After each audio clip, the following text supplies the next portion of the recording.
Ever get that feeling like,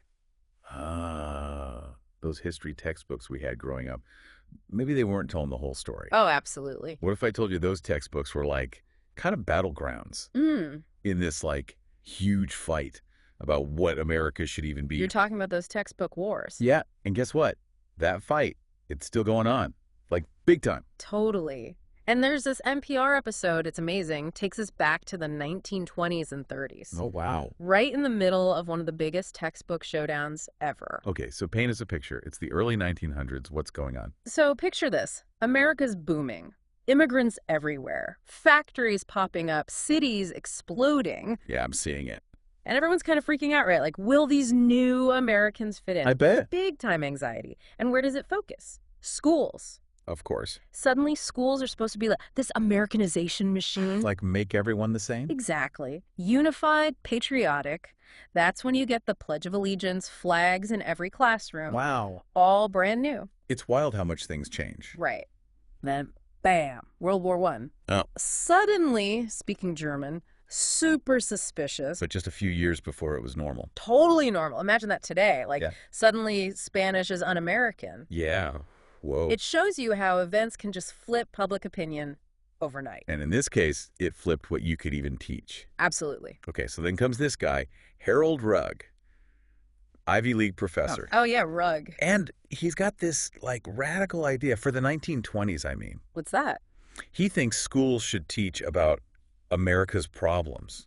Hmm. The struggles, the bad stuff, not just the, the good stuff. Interesting. Like he's way ahead of his time. He is. It's what we call problem-based learning today. Okay. He wanted kids to wrestle with poverty, inequality, the environment, Like the real world stuff? the messy stuff. Textbooks always skip that. Makes sense. Rugg thought, face the problems head on, kids will learn to think for themselves.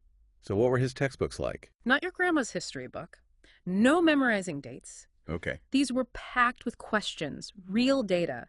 Even encouraged kids to, like, question the story they'd been told. Wow. Like be little rebels? Kinda. Hmm. He wanted to create, like, a generation of truth seekers. That's amazing. Totally revolutionary back then, challenging that perfect picture of America. And I bet some people hated it. You bet. He made some powerful enemies. Ooh, this is getting good. Enter Bertie Forbes. Wait, Forbes? Like the magazine?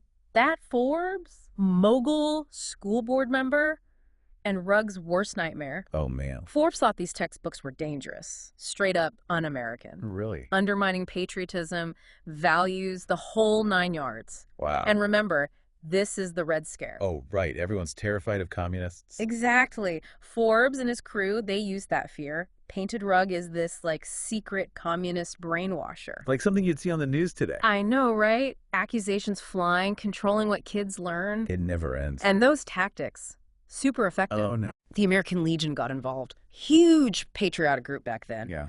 Launched investigations, articles, even tried to get professors fired if they used Rugg's books. They were really going after him. Full-on witch hunt.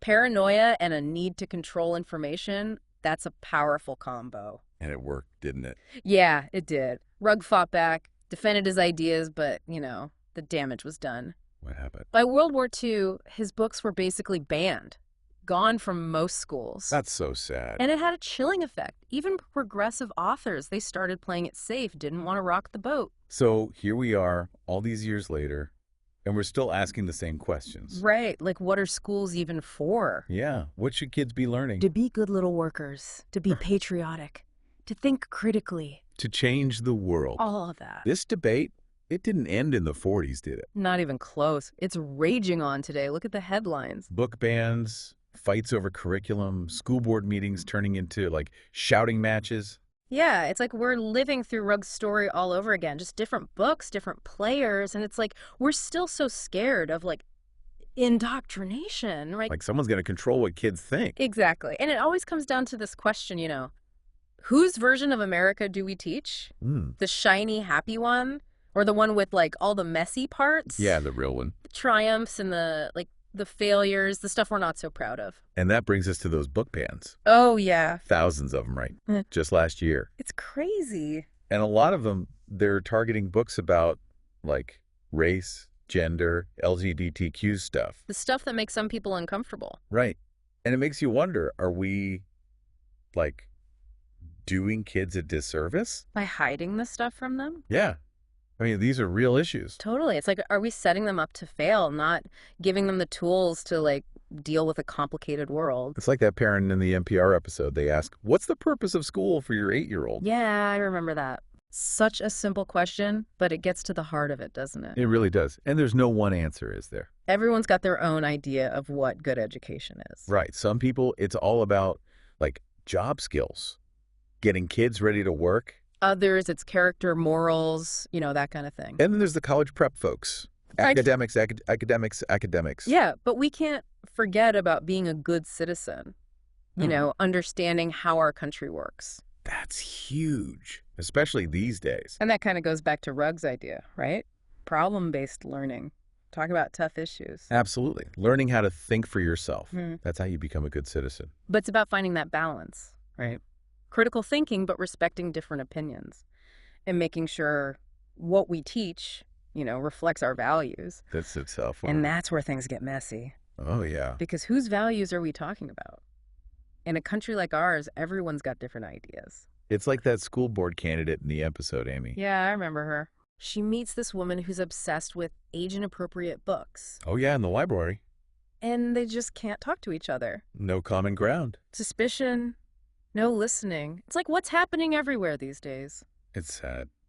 Can we even talk about education anymore? Right, like without all the politics and anger. It's like we forgot about the kids. We did. We're so busy fighting, the kids are the ones who lose out. They don't get to, like, explore different ideas. Or challenge anything. Right. Or become, informed citizens. It's like we're obsessed with winning the battle over curriculum. Right. But we forgot what the whole point is. Like, what are we even fighting for? Yeah, what are we trying to achieve? To help kids think for themselves, solve problems, make the world better. Exactly. Which brings us back to Rugg. What do you think he'd say about all this? If we could, bring him back. Yeah. Would he be on one side or the other? Or, doing his own thing? It's a good question. And how would his ideas about, problem-based learning work today? Right. The world's so different now. What issues would he have kids thinking about? I think the answers might surprise us. So, imagine we time-traveled Harold Rugg. Oh, wow. Plucked him right out of the 1930s. Okay. Dropped him into, a 2025 school board meeting. I think he'd be blown away. Right? We're still having the same arguments he was having. About what school is for. About critical thinking. About, how much freedom teachers should have. He'd be like, wait, nothing's changed. Yeah, but also the world's totally different now. Oh, totally. We've got climate change, AI, the internet, social media. Things he couldn't have even imagined. Right. And I think he'd be, excited about that. Really? Yeah, because he was all about solving problems. So he'd want kids to learn about this stuff. To tackle it, to be ready for, whatever comes next. So instead of arguing about evolution, we're arguing about robots. Maybe. Or, the ethics of AI. Climate change. That actually makes sense. And he'd still be all about, hands-on learning. Problem solving. Yeah, he'd want kids to analyze data, look at different sides. Come up with solutions. Right, be active, not just sitting there listening. He'd be like, okay, the history stuff matters, but we've got bigger fish to fry now. Totally. And I bet he'd push for, a global perspective. Yeah. These problems, they don't stop at borders. That's so We gotta cool. work together. So what does this all mean for our listeners? What should we do? Well, maybe it's time to, rethink what we think about education. Yeah. What do we want for our kids, grandkids? What kind of world are we preparing them for? And how can we help make that happen? Whether you're a parent, or you vote, or you just care about this stuff, your voice matters. I think what we've learned from this deep dive is education, it's not a set thing. Right. It changes with the times. It reflects our values, our fears. And that's kind of cool, but also kind of scary. It is, because it means we're all responsible for what happens next. So next time you see a news story about book bans or school board fights, Think about the history. Think about Rugg. think about the big picture. And, try to have those conversations with, empathy. We listen to each other. Even if you disagree, that's how we move forward. Because in the end, education is about giving kids the power to think, to solve problems, Yeah. to make the world better. And that's something worth fighting for.